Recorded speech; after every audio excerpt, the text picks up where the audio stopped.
You know the day destroys the night, night divides the day. Tried to run, try to hide, break on through to the other side.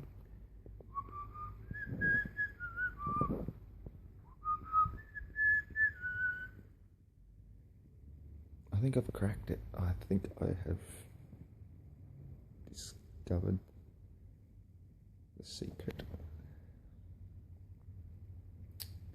I know it's weird because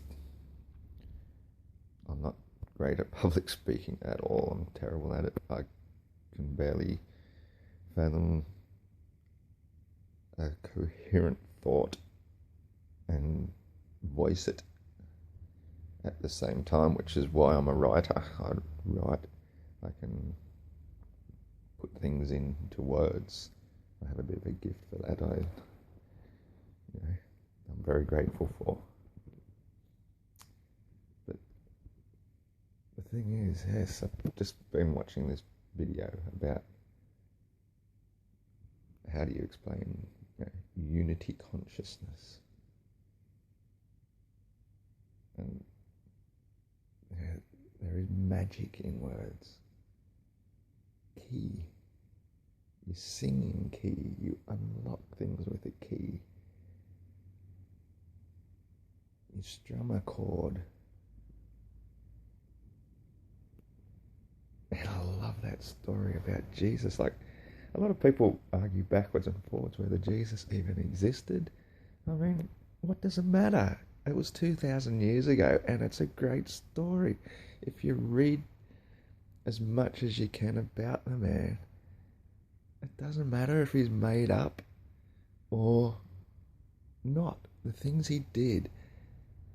He overturned the bankers' tables in the temples. He took a cord and he whipped them.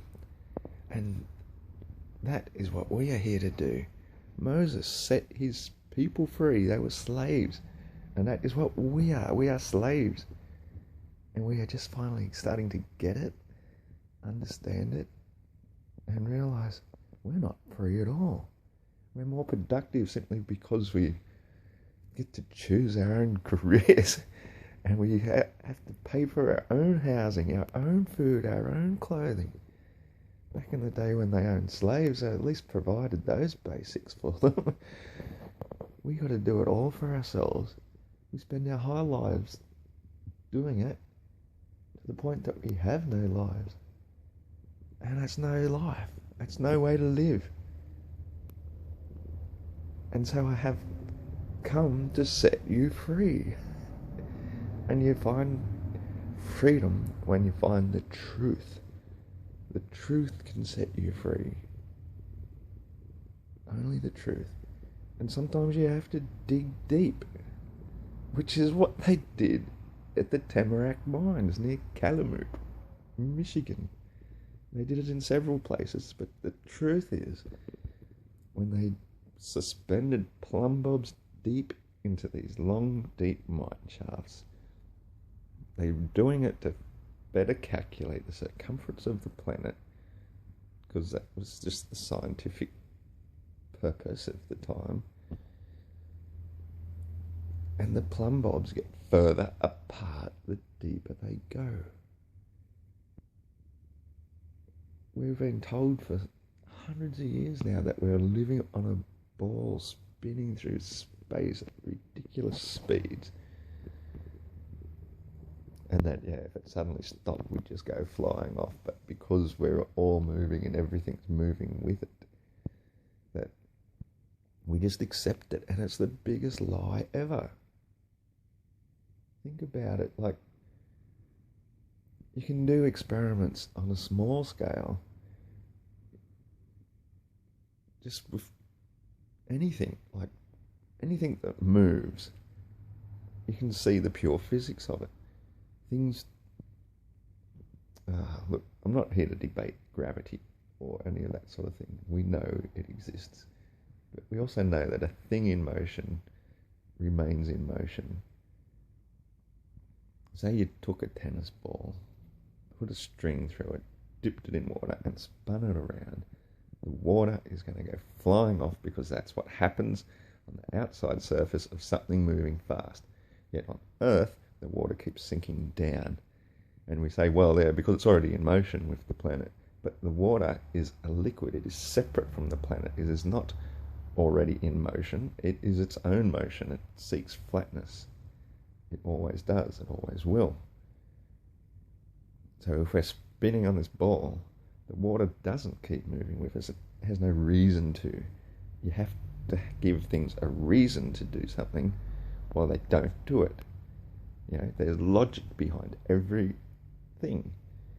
And just to accept the fact, oh, well, it's all in motion, including the atmosphere, it doesn't make sense. You cannot keep believing bullshit. The only way the atmosphere would keep moving with us was if it was in a sealed container, like a giant glass ball all around us, which is quite possible. That would be the only explanation for why the atmosphere moves with a planet hurtling through the galaxy at phenomenal speeds.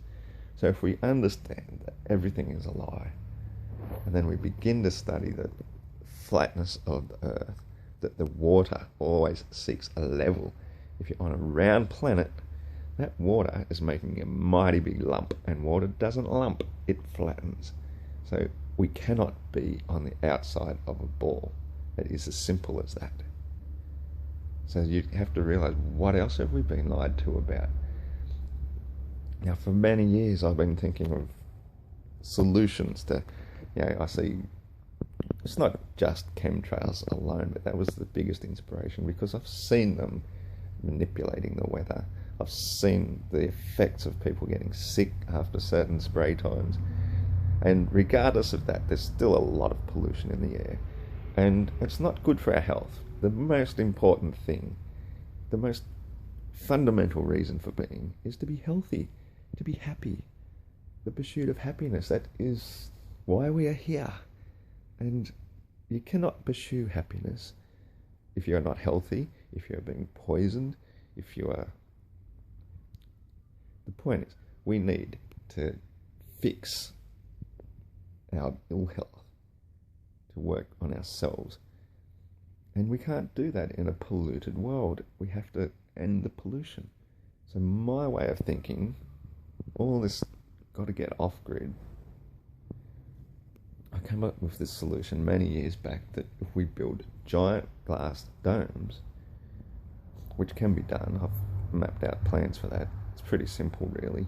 You make Lego type pieces, not actually Lego, but wedge type blocks that would slot into one another, and it'd be pretty simple to run a computer program to design this, but you just build glass blocks that it can be easily lifted by a person, slot them into one another, and you keep building up and up and up and round and round and round until finally it closes at the top. It's a big dome. It's the strongest structure known to mankind, and glass would last pretty much forever.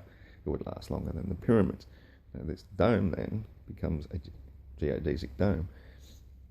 You don't have anything burning inside it to start with. You just have plants that produce pure air, pure oxygen. And the water is constantly purified by the power of the sun. It evaporates up to the surface, inner surface of the dome. It flows back down to be collected.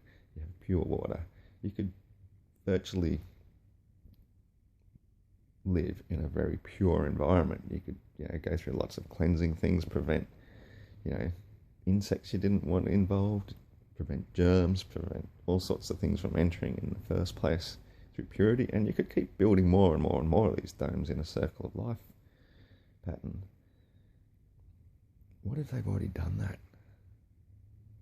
What if I haven't thought of anything original at all? What if we are inside the dome and we're just soiling our own nest? I'll be back later.